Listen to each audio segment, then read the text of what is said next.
And team, please keep.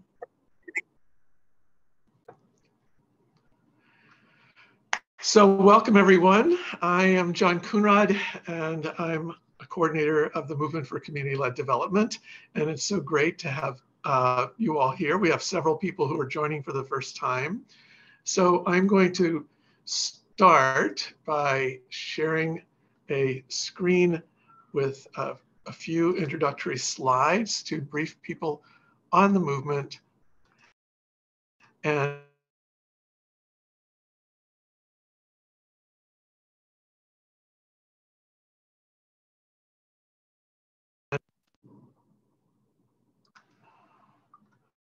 okay, should be working.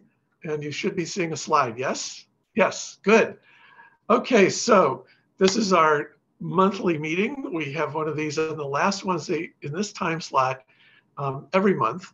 And this time we're celebrating what's been happening in March, which has been a huge month for the Movement for Community-Led Development. We will hear from frankly, one of the world's experts on gender equity shortly when she connects. And also we'll hear from our colleagues in Kenya who have had a very big month. I have not heard from our friends in Benin today. I don't see them on. So it looks like we may not have French translation today. If we do, I will just explain to people how to use it. It should appear, but I've not heard from them.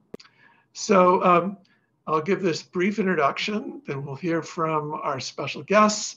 I'll give you an update on this evolution that's underway in our movement worldwide and brief you on some upcoming events.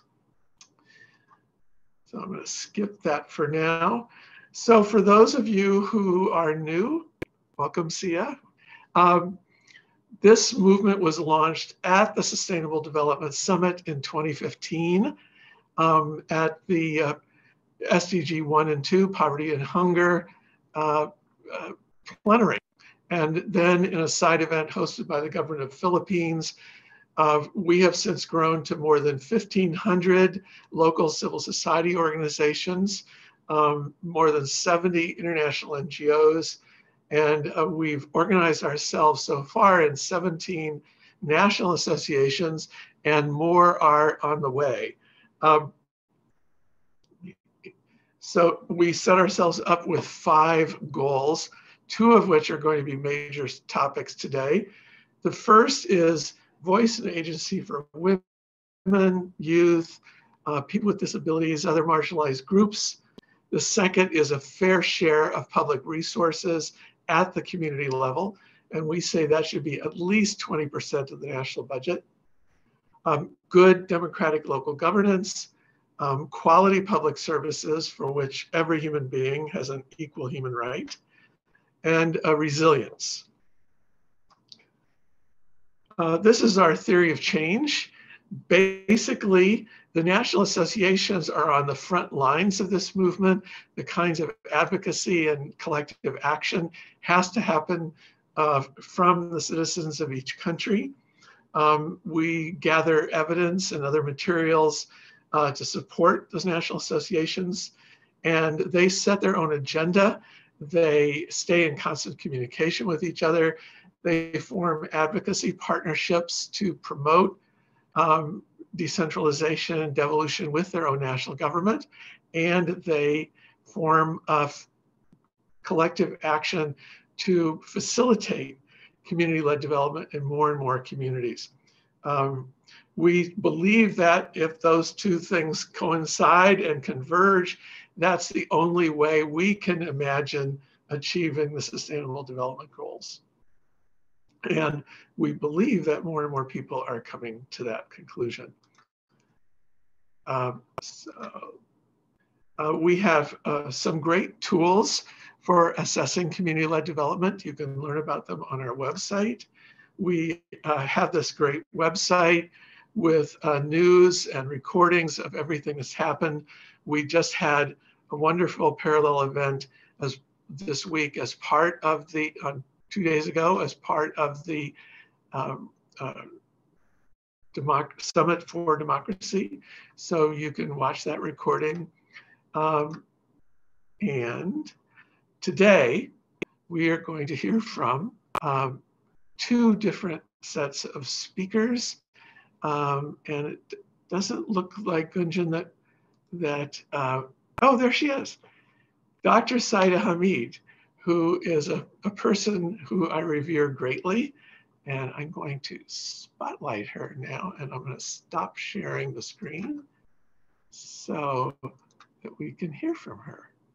So spotlight for everyone. So Dr. Hameed is an author, a peacemaker, a feminist champion.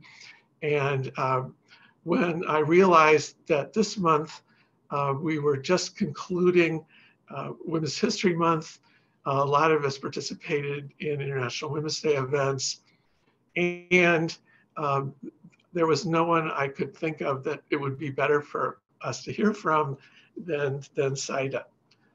So Syeda, thank you. Let's see, are you unmuted? Could you unmute and say hello? Hi, hello everyone. I'm sorry I'm not that adept and anyway. No, you're doing great. You know, we can all see you. You're well lit. That's one of the most important skills in this era of Zoom. So thank you for being with us.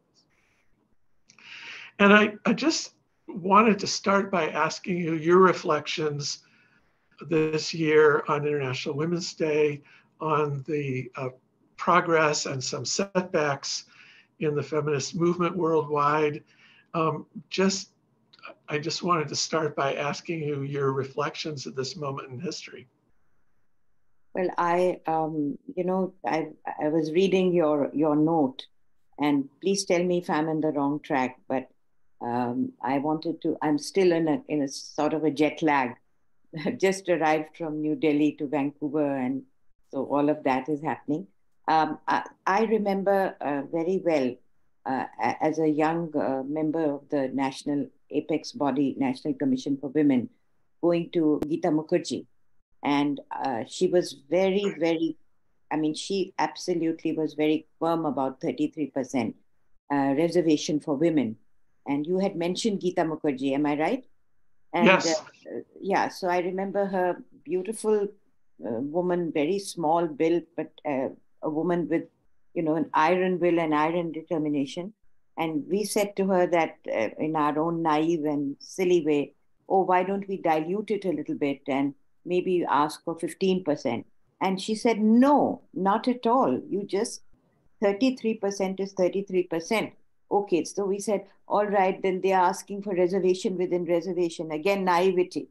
And so she said, no, this is just a way of deflecting the issue. Just no reservation within reservation and 33%. So that's, where it all started from. And of course, in 1993, the amendment had gone through. So, then the rest sort of unfolded. Yes. Well, it was a very exciting time when the 73rd Amendment guaranteeing, as you said, 33% now in many states, 50% of seats in local government are going to women. And we, in fact, Ruchi spoke about this on our Democracy Summit event on Monday. But for those of you who didn't read what I wrote some time ago about Geeta Mukherjee, we had my Indian colleagues had a meeting on what would be the highest leverage action to transform gender relations in India. And some people said it was this reservation. Other people were very cynical about it and said, oh, these women will just be a rubber stamp. And what Geeta Mukherjee said, no, I know these women. And they may have come in through their father or brother, but after being at 4 or 5 meetings, they are nobody's rubber stamp. And that for our organization, the Hunger Project, that set us in motion really for the last 23 years. And so it's, and as you look today at the role of women's leadership in local government um, in India, Syeda, what have you seen? What have been some of the barriers, and what have been some of the successes? Okay, that's that's really like the heart of the question, the heart of the matter that you have sort of nudged me towards. Uh, I, I, Gunjan and I wrote this book, Beautiful Country: Stories from Another India, which was the India that no one saw, and it was something which was so stunningly beautiful, both in terms of the what we saw, plus the fact that what examples of resilience and courage we came across over 10 years, 10 years of planning commission, though this book came about halfway through, a little more than halfway through. So what I have seen is exactly, how Geeta Mukherjee's predictions, sort of were unraveled. There were, John, because you have had so much experience, right?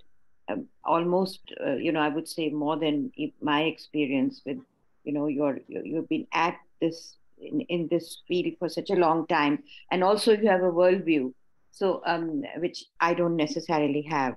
So what I have seen is that um, uh, from from the time when we went to certain pockets of the country where the women were they were in panchayat, they were members of the panchayat, they were even in some cases the head of the panchayat, the pradhan of the panchayat, and yet there no voice.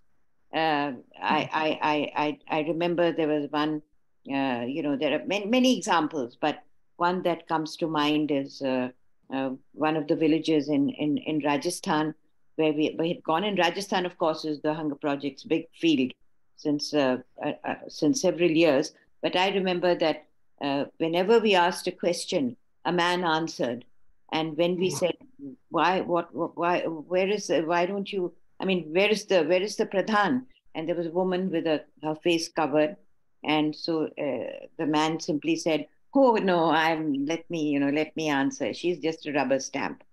So from there to what I saw when I went on the field as a member of the Hunger Project, and that was only one example, but Rajasthan was my state for 10 years. I looked after Rajasthan. Yes. The transformation that I saw, and Hunger Project had a very important role to play in certain areas of Rajasthan. Rajasthan is a huge state, and in a sense, very, very traditional, very, very, very patriarchal.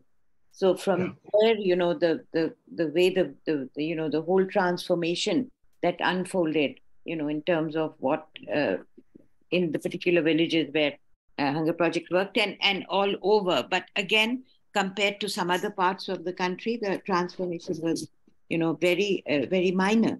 So we can talk about it, as this conference, moves on.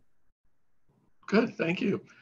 Well, it's one of the things that the movement has sought to provide more globally is that same kind of transformative workshops that where women do find their voice, where people break through their mindset of patriarchy and dependence and paternalism, clientelism. And in fact, we'll hear in a few minutes from a India-inspired example in Kenya that where we'll hear from a county where they're determined to be the next Kerala. They are really committed to citizen engagement and local democracy, and that's one of the big and so hopefully in many, many countries we'll be able through the movement to facilitate that. When you spoke about the transformation that you saw in the communities where the Hunger Project had provided the Women's Leadership Workshop and other training. Um, say a little more about what was the nature of that transfer. How, when you say you saw the transformation, what did that look like? How did it occur? Yeah, I can give you examples. I can give you example from Rajasthan, but let me just let me give you something which would be very interesting for you and for other friends who are on this platform. The Muslim woman in the panchayat, okay, and that was an example of a place called Maler Kotla in Punjab. It's in Punjab, and right now we have the big news of Amritpal Singh, the Khalistani thing, which is now at the top of the news. In Maler Kotla is a Muslim pocket in Punjab, small Muslim pocket in Punjab, and where we came across this Sarpanch who was Nusrat Bano. And every time that we asked, and we had gone to Maler Kotla, and every time we asked, it was Abdul Rashid who answered. So, that was the proxy. Now, right. let me just, that was, I would say that could have been about 2006 or so. Zoom to 2022 and look at those Muslim women. Now, I'm not talking of just Panchayat, but look at those Muslim women in Shaheen Bagh, which is very close to where I live in Delhi. And the fact that those women who had never stepped out of their houses, they created a big revolution, not for Islam, not for all the sort of the kind of stereotypes that you associate with Islam, but for citizenship, but for upholding the constitution. And these were grandmothers who had not stepped out of their house. These were women who were basically never, and there were just hundreds of them who sat for like 3 months through rain, winter, whatever the hard conditions were. And ultimately, the government had to, and ultimately what happened is that they could not, that was a formidable force. So from the fact of Nusrat Bano and Abdul Rashid to the Shaheen Bagh, that, and I thought that would be something which would interest you, and I'm sure you know about it, John. Well, it is a really inspiring example, and we're seeing, in fact, right now all over the world, not all over the world, but in many places, as autocracy has gained a foothold and tried to push down democracy, there have been just hundreds of thousands of people in the streets standing up for democracy and their rights, and in many cases led by women, and both older and younger women. So Nicolette, and we have high hopes for you. There's a 2-year-old girl on this call today. Hopefully some of these matters will get resolved by the time, but it's quite something. I was in a meeting yesterday, Syeda, with the woman who heads the U.S. State Department's Global Women's Issues Bureau, and she was born in Iran, so she feels a particular direct connection with the women who are rising up in Iran for women, life, and freedom. And it's so I think this matter of really courageous women stepping forward and as you were describing, and Punjab just really demanding their rights is something that hopefully all of us can support and encourage. And then I was seeing it. We have some lawyers on this in our teams, and women need access to justice that got mentioned earlier. So any other? Yeah, go ahead, please, Syeda. Shall I just give you one more? Please. Yeah. So we went to Banaras. You know Banaras so well. Yes. And of course, that's another very backward part of the, UP is anyway a bowl of backwardness. And Banaras, we had gone there, and there was a sex workers area where these extremely oppressed exploited women were there being, and the police was sort of just, they were being exploited, they were being, extremely bad conditions. And it was called, the place was called Shivdaspur Mohalla. Okay. So we had gone there, and the organization that had taken us there, they worked for the sex workers. It was called Guria. And when we got the police there, and the police was very, very indifferent. And then we gave them hell, the police, of course. And the news was published in the papers, and a lot of people appreciated us, and mostly people said were happy that we were able to pull up the police. But what I want to say is, when I compared these women of Shivdaspur Mohalla in Banaras with the women of Sonagachi in Calcutta, who were empowered sex workers.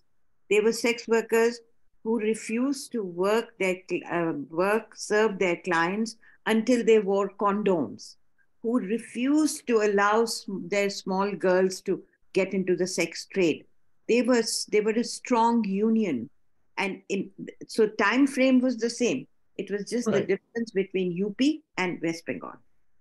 Yep. Good. Well, listen, Syeda, thank you so much for joining us today. I do hope you'll listen as we hear from our Kenya colleagues, because they have a particular relationship with India. So I thought it was wonderful having you both here today. Any last words before I pass to Kenya? Yeah, no, I'm just so grateful that, you thought about me. And I would say that this sort of the sensitization that you are, because of your, your extraordinary work, the sensitization globally of what is happening to, for example, in Iran, Mahsa Amini, and this colleague of yours, this person you met yesterday, and her concern for the women's issues in Iran.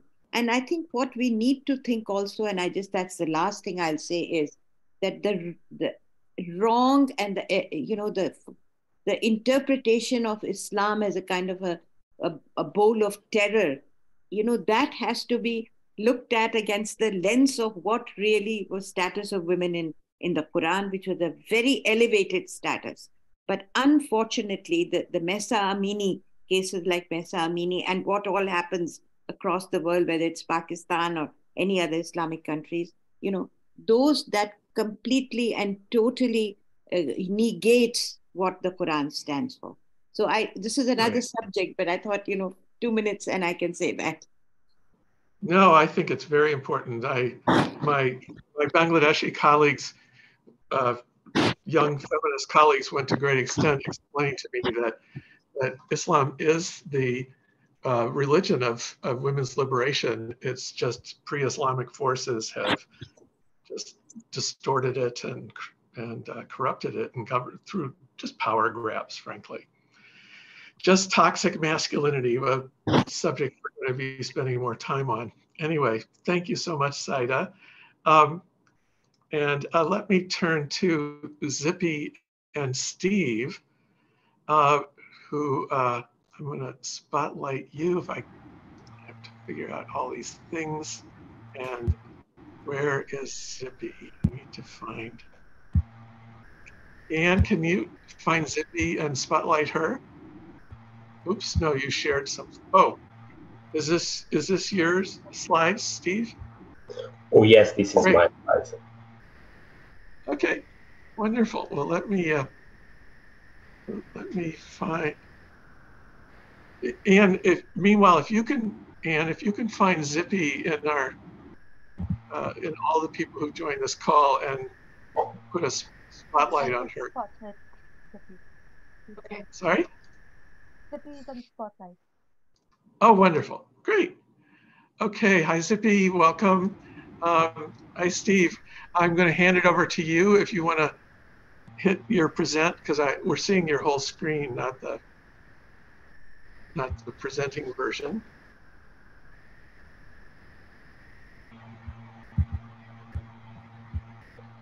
Great. Let me just sort that out. Okay. But while you're sorting slides, let me introduce everybody to Zippy.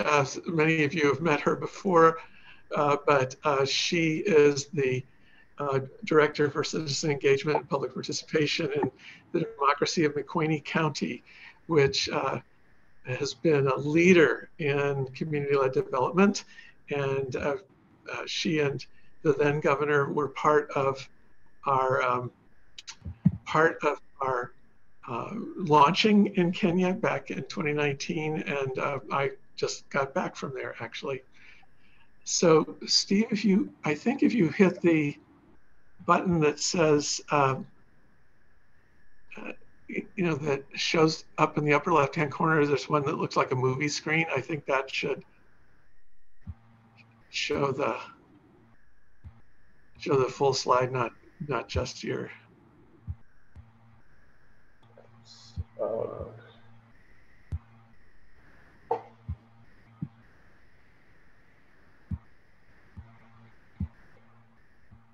Can you see my screen now? I see your whole screen, including the tabs. It's not in presentation mode. How about now? No, I think I think you may have it on two different tabs or two different screens, because we're just seeing PowerPoint. I mean, we can live with that, but the it's harder. presentation button is in the bottom right corner. Yeah, he pushed it, but I think what the problem is, it's occurring on a different window than the one he's sharing. Great, Jonathan. Can I send it to you so you help me share from your end? Yeah, sure. Okay, right away. Right away.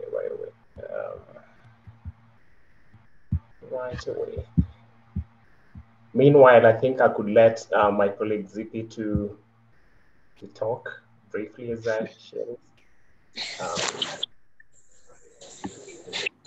Thank you very much. A very good morning from this side of Africa. It's now 5:30 p.m. here. I am glad to join this global call. I'm really thrilled by the presentation of Syeda Hameed. I'm just learning a lot about the gender perspectives in community-led development, and I'm grateful to be here. Thank you. Great. So Steve, do you want to stop sharing your screen and send me and then we can just hear from the two of you while you send, and just tell me if you're sending it via email or via Slack. Yes, I've sent it via email. Okay, great. We'll jump into it. Thanks. If I could just jump in a second, isn't it just a matter of going to the presentation mode in his PowerPoint? It isn't just, unfortunately. So, okay, all right, sorry, I'll let it go. Okay, great, thanks. So yeah, technology is always part of one of these calls. Steve, if you could stop sharing your screen, hit the button that says stop sharing your screen. Right away. Okay, there you go. And so why don't you begin in telling us what's been happening in Kenya? Great. So thanks, John, for this opportunity. I think it is really nice hearing from Syeda about the great work that she's doing in terms of addressing gender equity. I'll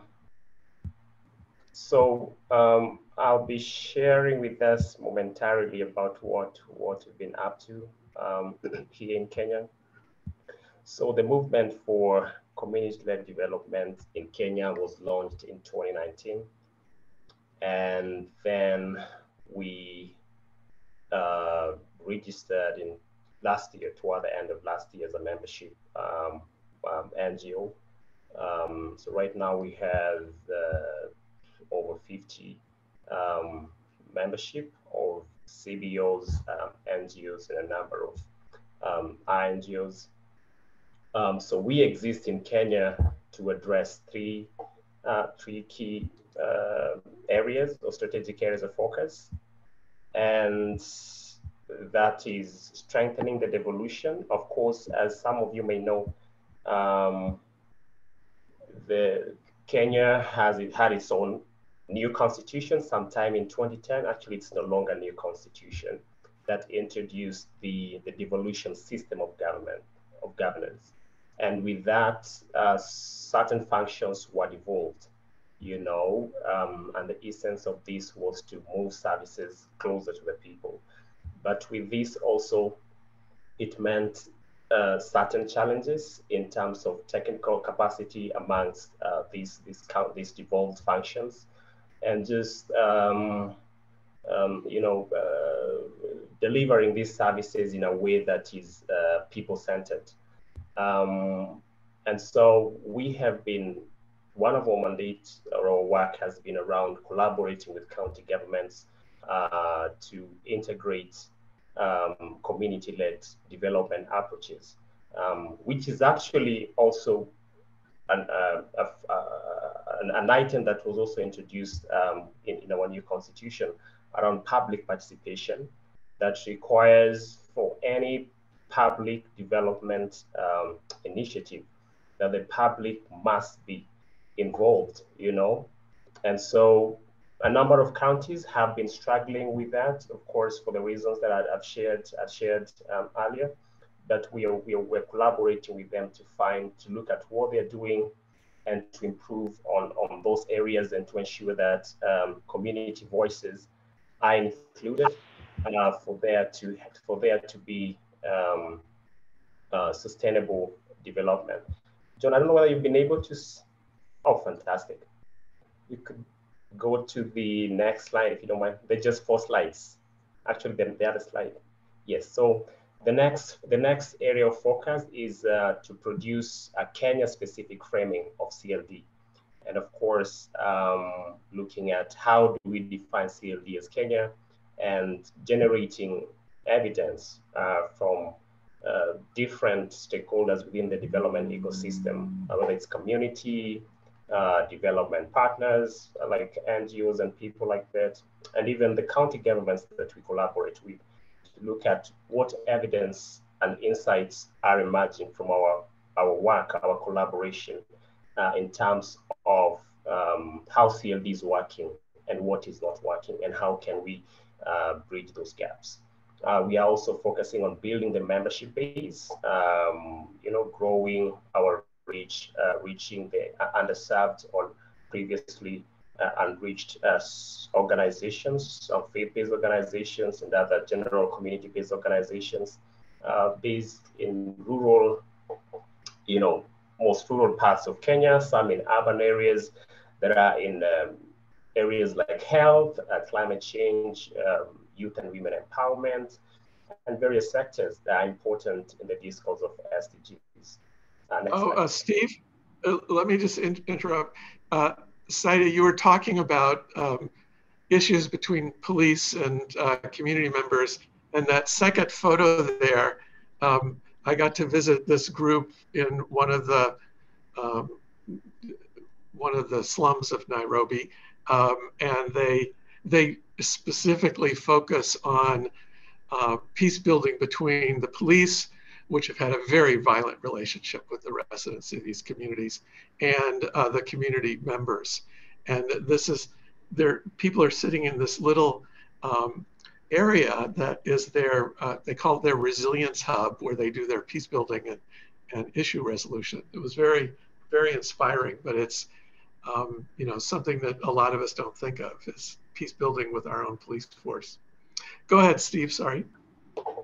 Great. Yes, I think we could move to the next slide. Thanks, John, for that. It'll take a moment. There we go.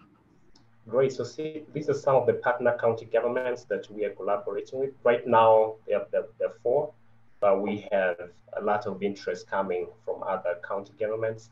So in the first photo there, we have, this was during an MOU signing with a county called the Taita Taveta County.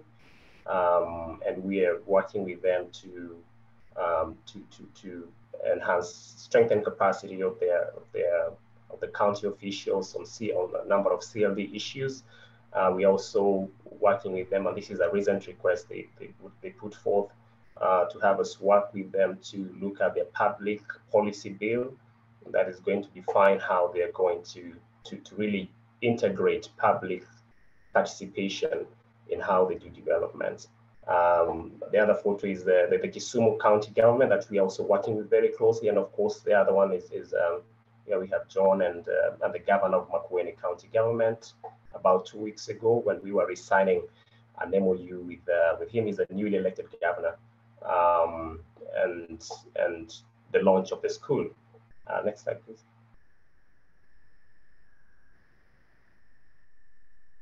Great. So during in this MOU with Makueni County government that we are going to highlight today, one of the flagship initiative that we identified and we are implementing is the Makueni School for Community-Led Development. So this is a first in the continent, and we were actually honored to have John and the governor of Makueni County, as you can see in the first photo, His Excellency Governor Mutula Jr. They are cutting the ribbon on the March 16th, and this school, I know Zippy will talk much about it, but generally the vision of this school is to provide a platform to strengthen capacity of county officials, CSOs, and community members and other partners, on how we can be involved in localizing the SDGs. And it's looking at modules, a number of modules, including SDGs, community-based planning, gender equity, resource mobilization, and the others that have been shared there. We have done, this is the third week, we are doing the third session this week. And I think I'll let Zippy talk more about that. Zippy, if you can hear me. Thank you very much again. As I said, I'm glad to be part of this call this afternoon while it's morning on that side of the world. The purpose for the Makueni School of Community-Led Development is, as Steve has said, it's mainly to create a platform for community strengthening. Why strengthening? Because communities, not that they do not have knowledge, they have knowledge, but it needs to be structured, added value, and so that it brings a meaning. The adventure of devolution in Kenya by the Constitution is the best thing that has happened in the country. And CLD, since we joined the CLD movement in 2019, we have anchored our public participation policy on the highest level of participation, which is participation that is local participation, that is community-led, community-managed, and community-driven. And therefore, the school came in a time when there are serious gaps within our communities in terms of capacities. Number two, it came in a time when all counties are saying that Makueni County is a model. And therefore, we needed to reconstruct what is this that is said to be better than the other counties, and therefore ask ourselves, how can the other counties learn from Makueni? And therefore, the school, becoming a center of excellence in matters devolution, devolution that works, enabled through the principle of public participation, through community-led development. And lastly, the need and documentation, just as I have heard from Dr. Said about the gender equity, as we continue hearing, as we continue learning, the government of Zimbabwe was in Makueni studying about devolution at national level, but they were sent to Makueni County to see the outlook of a subnational that is implementing devolution. And therefore, the school is coming in time to enable such kind of learning, both for communities, for public service, donor agencies that are willing to be local, and to drive the community-led development model, as well as a knowledge management center, because we believe CLD is the way to go for the implementation and localization of the SDGs. Lastly, then, by way of beginning after the launch, we began the first class that has 12 sections to go until graduation. It is focusing on the TOTs for community-led development. We've been co-creating a curriculum between the Makueni County and the Movement for Community-Led Development that has various modules that will be trained, and then the TOTs will go to the communities, living in the communities, serving other CSOs that are in the community, faith-based organizations in the community, and the community-based organizations to train them on the art for community-led development through the 12 sections. And therefore, tomorrow on Thursday will be the third session of that TOT training. And we envision, as we continue, would be able to multiply knowledge, capacities, and learning within our communities, as well as within our public service, other counties, and internationally. We want to believe this is the center of excellency for devolution, and devolution is the way to go, while CLD is the hallmark for devolution. Thank you. Thank you very much. It's always nice listening to your passion for what you do, and it's really appreciated. Something else that maybe I could add is we are also, through the school, we are also adopting a hybrid model where we have in-person sessions, and then we have other people joining from the satellite centers within the county government, within the county.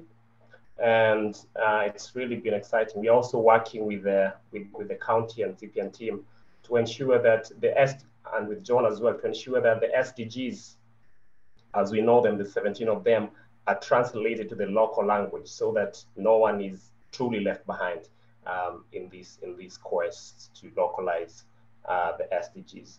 I think that's pretty much it from our end. If you have any question, please feel free to get in touch. You can learn more about the school at the website, the MCLD website. We have some content there already. I think that's pretty much it from me, John, and Okay, well, let me just, I think one of my dreams is that somehow we can access resources either directly from our governments or from others to visit each other. I just think, Zippy, I would love for you to tell the story of seeing the advertisement from the Indian embassy and what transpired as a result of that. I just think it's one of those, amazing stories of how peer learning, across majority world is so powerful, because I've seen another example. So just if you could go through what happened when you saw the ad from the Indian embassy in the newspaper.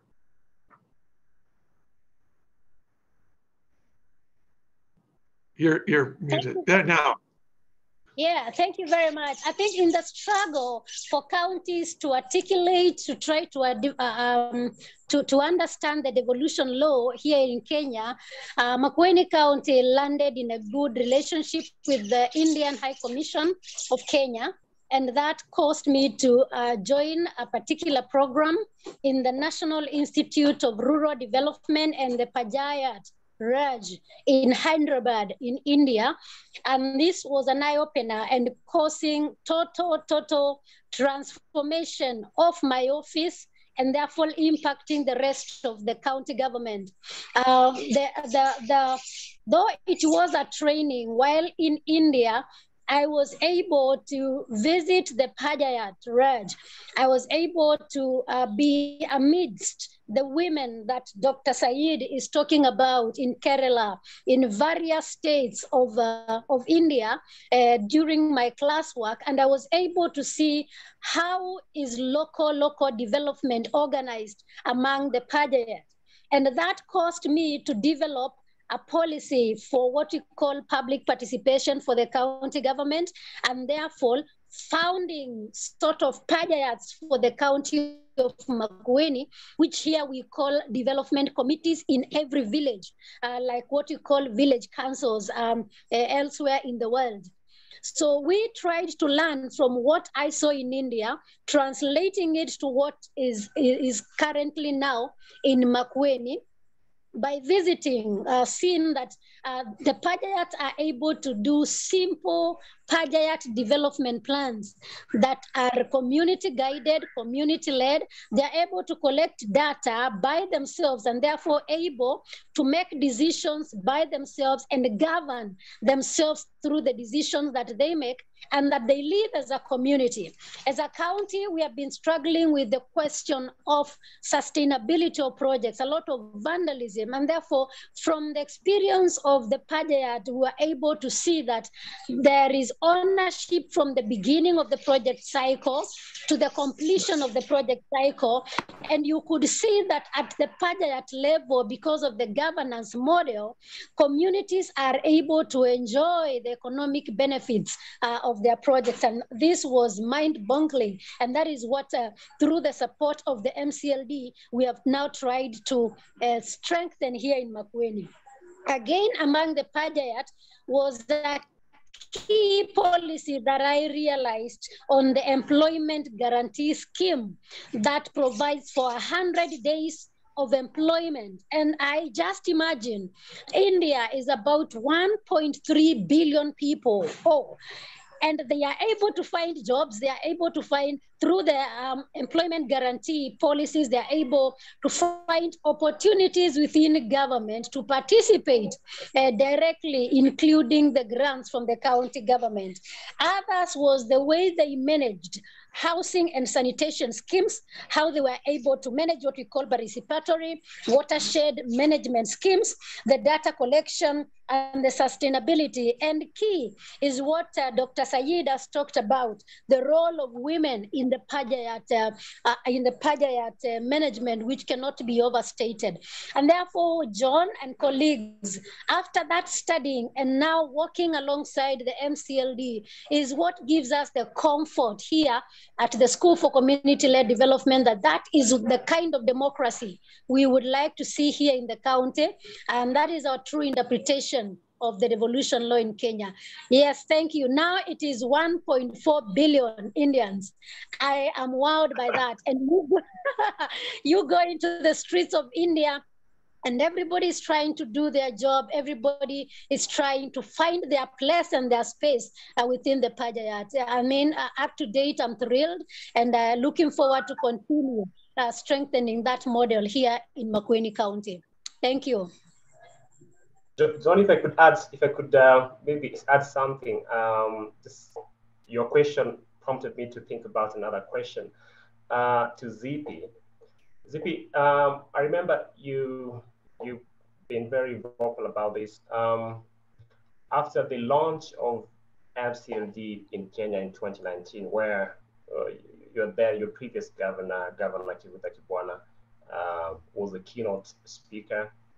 You said that, you know, you went to the MCLD website and you just gathered all that you could. And that became a very important foundation in terms of the kind of work that you do in participatory development. Do you want to talk a little about that? Correct. Right there in Nairobi, at AFA House, there was a banner that everybody was signing. Actually, there was a call. Who thinks from the congregation that this is the way to go for the nation? I didn't mind having my governor on board.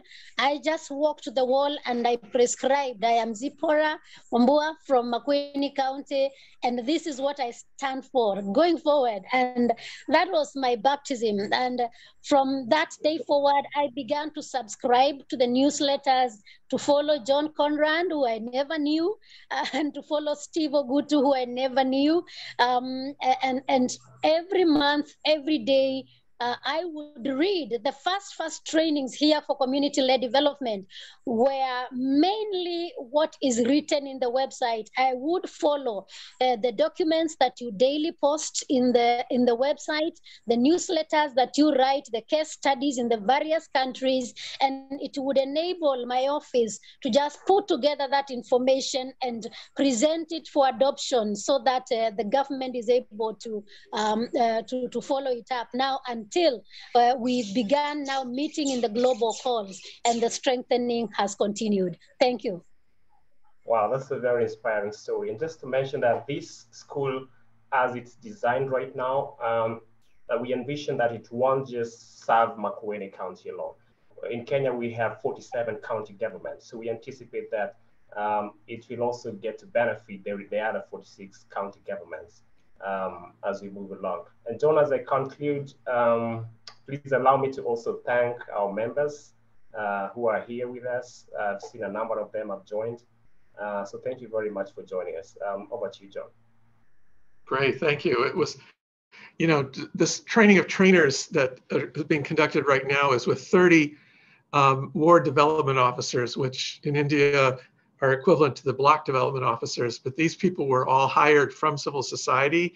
They're experienced facilitators. They really have the love of their communities in their hearts. I was so impressed by them. And also each of them will now be responsible for training 25 community leaders from their ward.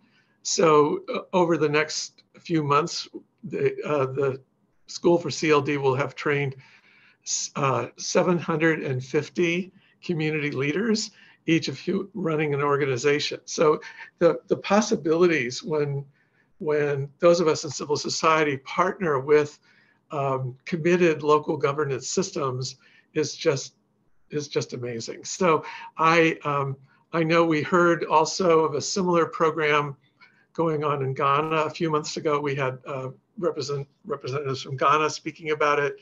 But I really think this is the way to really speed up this process of unleashing the talents and creativity and responsibility of local community members by a firm, committed and passionate partnership as exhibited by Zippy and Steve here on civil society working in partnership with local governance systems. So thank you both, and I can't wait to get more news. I'll be on the phone with you all tomorrow for the session 3, and we really thank deeply also Mexico for coming up with the idea of a school for community-led development. I think Sylvia is on the call today from Mexico. I know they're about to do you want to say anything about the school, Sylvia? I know you weren't ready to present it yet, but do you want to say anything about the next steps that you see in Mexico? Yes, absolutely. Thank you so much, John. Part of the next steps for the Municipal School for Community-Led Development in Mexico has to do with also sharing this part at the regional level in Latin America.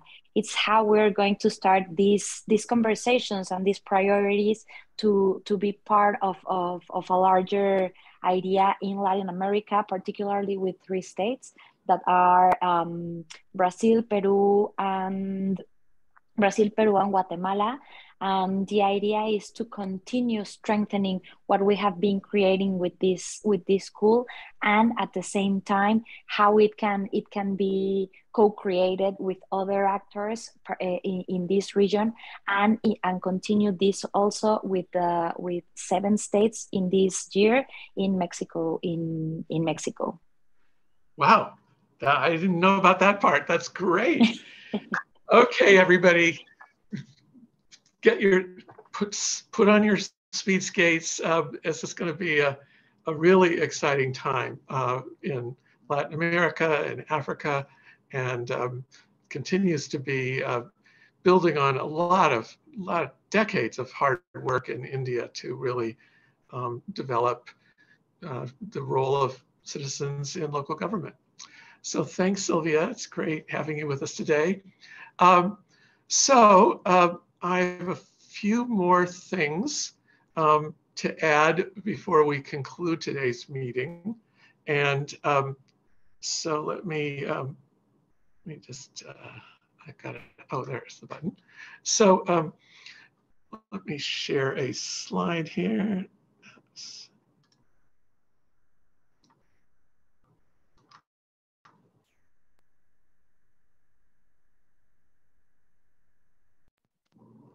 I hope you can see it. So upcoming events, we are having, we've had a series of calls with people from USAID. And on April 6th at 9 in the morning, there will be one for groups to really, and this is an English call, and later we'll do one in French, on really what working with USAID entails, who's eligible, how you would get involved. It's not for the faint of heart. Let me say that. So this will be an opportunity to engage on a very detailed level with USAID. Gunjan, anything you want to add about it? No, that's really about it. That, we've just had a lot of our members, every time we do a call on some policy and we get feedback from CBOs and local organizations, there's been just a whole lot of questions that all of us have on what working with USAID entails. Is it right for us? How do we go about doing it? What are the steps in the process?